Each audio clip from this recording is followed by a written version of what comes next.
tuluyan na ngang nabuwag ang Yumi at naapektuhan nga ang mga natirang Yumi na itong si Althea, Nancy at Yuna dahil sila nga ang mas naging apektado dahil wala na ngang sasalo sa kanila.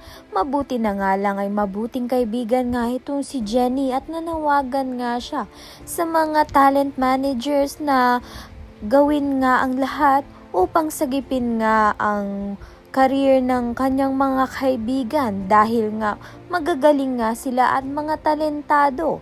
Sumbalit ito ngang si Dara ay lugmok na nga dahil tuluyan na nga siyang pinalayas nito ni Amelia sa mansyon. Samantalang ito naman ngang si Megan ay sinususulan nga ng kanyang fan na sirain nga ang buhay nito ni Jenny.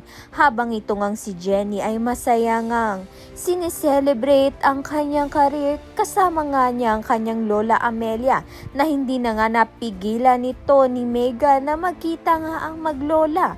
Kaya naman nga sa selos nga nito ni Megan ay magiging masama na naman nga ang isip niya.